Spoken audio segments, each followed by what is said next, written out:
Some people lose their family slowly. I lost mine in one single moment. I'm Stefan. And the night everything changed, I wasn't expecting heartbreak. I was expecting a celebration.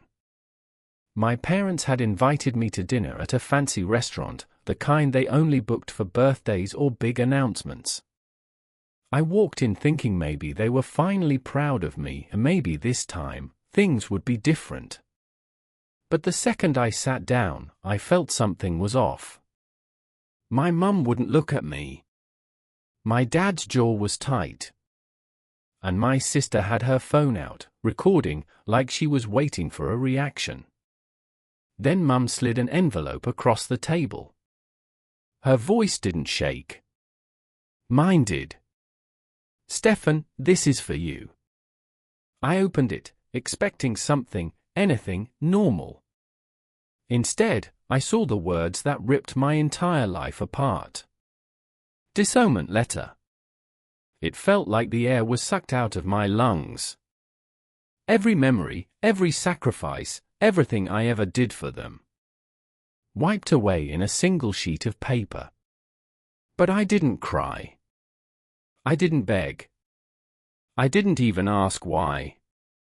I just looked at all three of them, the people I loved most, and realized they didn't love me back. So I did the only thing I could. I thanked them, stood up, and walked out. They had no idea what was coming next. When I stepped out of that restaurant, the cold night air hit me harder than the letter. It felt like the whole world had gone quiet, like even the city didn't know what to say to me. I kept replaying it in my head. My mum's calm voice.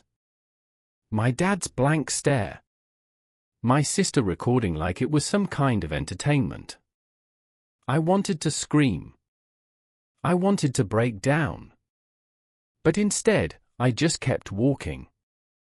My phone buzzed. A message from my sister. At least look dramatic for the camera. People love reactions. That's when I realized. This wasn't a sudden decision. They planned it. Talked about it. Agreed on it. And then recorded it like it was a joke. I sat on a bench outside the restaurant, staring at the letter again. My name on top. Their signatures at the bottom. Like they'd rehearsed it. For years, I tried to be the son they wanted.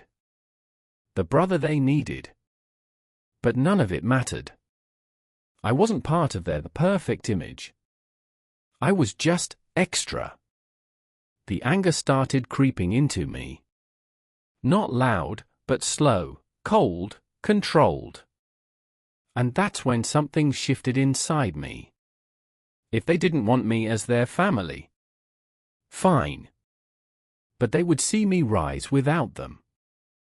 They would watch the son they threw away become the man they could never ignore.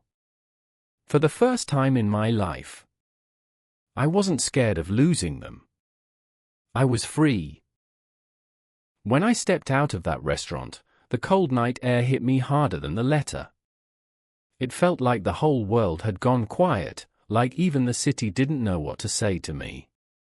I kept replaying it in my head. My mum's calm voice. My dad's blank stare. My sister recording like it was some kind of entertainment. I wanted to scream. I wanted to break down. But instead, I just kept walking. My phone buzzed. A message from my sister. At least look dramatic for the camera. People love reactions. That's when I realized. This wasn't a sudden decision. They planned it. Talked about it. Agreed on it. And then recorded it like it was a joke. I sat on a bench outside the restaurant, staring at the letter again. My name on top. Their signatures at the bottom. Like they'd rehearsed it. For years, I tried to be the son they wanted. The brother they needed. But none of it mattered. I wasn't part of the perfect image. I was just extra. The anger started creeping into me. Not loud, but slow, cold, controlled. And that's when something shifted inside me. If they didn't want me as their family, fine. But they would see me rise without them. They would watch the son they threw away become the man they could never ignore. For the first time in my life, I wasn't scared of losing them. I was free. I barely slept. I kept waking up thinking it was a nightmare. But every time I opened my eyes, that letter was still on the table, staring back at me like a reminder I didn't ask for. Morning light filled the room, but it didn't bring any comfort. It felt colder than the night before. I made coffee just to keep my hands busy. Anything to stop my mind from going back to that moment. My family sitting across from me, choosing to let me go like I was nothing. I leaned against the counter, exhaling slowly. What now, Stefan? The question echoed in my head. For the first time in my life, I didn't have a plan. No family to fall back on. No one to call. Just me. But then something unexpected happened. My phone buzzed. An unknown number. Normally, I'd ignore it. But something made me answer. A calm voice spoke. Stefan? This is regarding the opportunity you applied for. I almost laughed. I'd applied for dozens of things weeks ago, jobs, programs, anything to push my life forward, and never heard back. But this felt different. The voice continued. We reviewed your profile. We think you have potential. We'd like to meet. Potential. A word I'd never heard from my own family. Not once. For a moment, I just stood there, holding the phone, letting the reality sink in. The people who threw me away thought I had nothing to offer. Yet here was someone, a stranger, seeing something in me they never did. I straightened up, wiped my face, and nodded to myself. If life was giving me a door, I was done waiting for permission to walk through it. The meeting was scheduled for the next afternoon. I spent the whole morning pacing, overthinking every detail, my clothes, my CV, my confidence. Funny how my family never made me nervous. But my own future did. On the way there, I kept wondering if this was some kind of mistake. Why would anyone choose me? Why now, right after the biggest rejection of my life? But when I entered the building, everything changed. It wasn't some dark office or crowded lobby. It was bright, quiet, professional. The kind of place where people walked like they had purpose. A woman greeted me at the desk. Stefan? They've been expecting you. Expecting me. Me. She led me into a meeting room where two people were waiting, a man in his 40s with calm eyes, and a woman with a notebook full of highlighted notes. The man stood up to shake my hand. Stefan, we've gone through your application. You've been through a lot, but you haven't given up. That says more about you than anything else. No one had ever said that to me. He continued. We're launching a new program, something that requires resilience, discipline, and someone who knows how to rebuild from scratch. We think you'd be a perfect fit. Perfect fit. Words that almost didn't sound real. They explained the role, the training, the future possibilities. With each sentence, I felt something growing inside me. Confidence, maybe. Or hope. The kind I hadn't felt in years. When the meeting ended, the woman smiled. "Stefan, don't doubt yourself. You're here because you earned it." As I stepped outside the building, I realized something powerful. My family's rejection didn't end me. It redirected me. They closed their door. But it pushed me straight through another. One I never would have had the courage to open. I walked back to my apartment, the city streets buzzing like they had always done, but now, I felt different.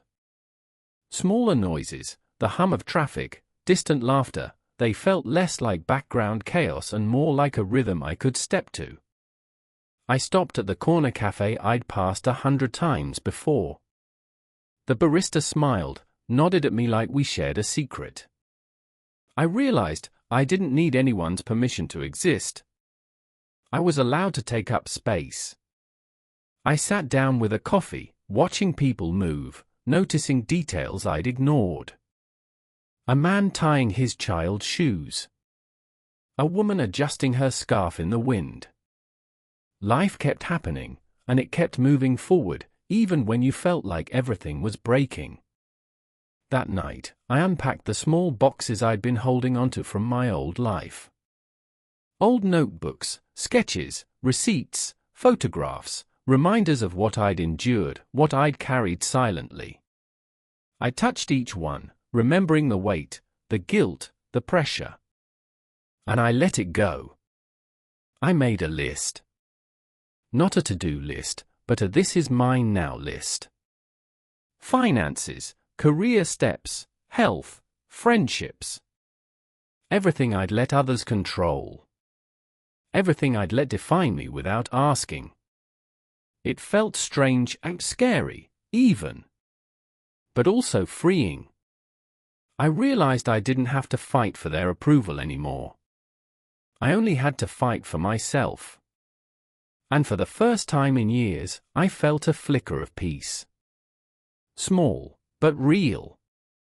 A quiet promise that I could rebuild, on my terms, with no apologies. Tomorrow, I would take the next step. The phone buzzed again, a familiar number lighting up the screen, my father. For a moment, I froze. The instinct to answer, to explain, to beg, surged. Then I remembered the calm I'd felt the night before. I didn't pick up. Instead, I opened my laptop, scrolling through old messages, old receipts, old reminders of debts I'd silently carried. Every message was a chain I'd worn like armor, believing it was love. Now it felt like chains. I stood by the window, looking down at the streets below. The city seemed endless, like opportunities, like mistakes, like freedom waiting. I realized the anger I felt toward my family wasn't hatred, it was grief. Grief for a role I never asked for. Grief for the years I sacrificed. Grief for the person I hadn't been allowed to be. I picked up my phone and texted my Uncle Grant instead. "Can you come by tomorrow? I need guidance." His reply was immediate, "I'll be there." "Don't worry." Relief swelled in my chest. For the first time, someone on my side wasn't demanding anything. That evening, I sat with a blank notebook, pen in hand. I started writing everything, what I'd paid, what I'd endured, what I'd carried for everyone else. Each line was heavy, but also strangely lightening. The act of putting it down, on paper, felt like drawing the first line of a new map. One I could follow without guilt. I thought about my future. Not just the next paycheck or the bills, but the life I wanted. A life where I wasn't invisible. Where my choices mattered first to me, not others. And for the first time, I believed it was possible. The clock ticked past midnight, quiet except for the hum of the heater. I closed the notebook and looked around my apartment. For the first time, I didn't feel like a caretaker for ghosts. I felt like myself. Morning sunlight spilled into the apartment, cutting across the stacks of receipts and notebooks.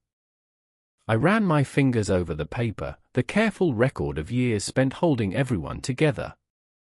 For so long, I'd believed these papers were my burden. Now I realized they were my proof that I could take control. I started making calls, utility companies, banks, subscription services. Each conversation was deliberate, precise, a quiet assertion, this is my account, my responsibility, and I am closing what doesn't belong to me anymore. It felt like chiseling away at a wall that had been pressing on my chest for years. By midday, the apartment was a battlefield of open envelopes, typed emails, and cleared accounts. Each confirmation pinged like a small victory. I felt anger, yes, but it was underlaid with something far stronger, freedom. Then Grant arrived, his presence calm, solid, like a grounding rod for all the chaos I'd carried. He helped me box up items that belonged to my family, dishes, old linens, furniture, all the things they'd left behind in their silent exile. We moved quietly, no commentary, no judgment, just the sound of tape ripping and boxes sliding across the floor. As we worked, I realized something I hadn't allowed myself to feel before. I wasn't cleaning up after them anymore. I was reclaiming my space, my life, my energy. And for the first time, I felt the weight lifting. That night, I sat on the edge of my bed, staring at the empty shelves and the neatly stacked boxes. No messages, no calls, no demands. Just silence. And for the first time, that silence felt like peace, not absence.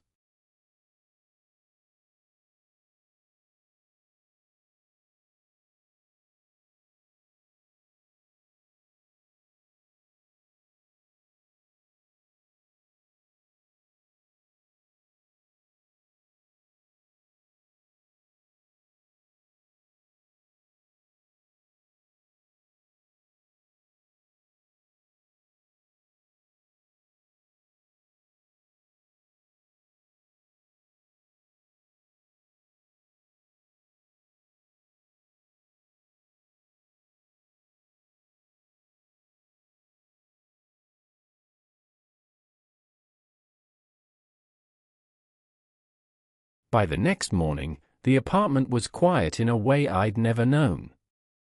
No buzzing phones, no group chat notifications, no passive-aggressive reminders. Just sunlight spilling across the hardwood, dust motes floating lazily, and the faint aroma of coffee brewing. I sat at the small kitchen table, color-coded receipts spread before me. Green, yellow, blue, red, purple, the map of my years of invisible labor. I tapped photos of each stack into a document, a record for myself and, if they ever asked, a record for them. But it wasn't for them. It was proof I had survived. Proof I had drawn the line. Grant's quiet presence remained a steady reminder that not everyone in my life demanded my sacrifice. Elias dropped by that evening, carrying nothing but understanding. No judgment, no advice, just the comforting weight of companionship. We sat side by side, knees brushing, and I realized I didn't need their approval to feel safe, valued, or free. Over the next days, I cancelled automatic payments, removed my card from shared services, and locked down accounts. Each confirmation message felt like a thread cut loose from a rope that had held me under tension for years. With every click, I felt lighter, clearer. By nightfall, the silence was complete, but not empty. It was space to breathe, to rebuild, to exist without being everyone's unpaid caretaker. For the first time in years, I slept without the weight of guilt pressing against my chest. Freedom, I realized, wasn't loud. It wasn't dramatic. It was quiet, deliberate, and wholly mine. And finally, I was home, in my life, in my mind, in my skin.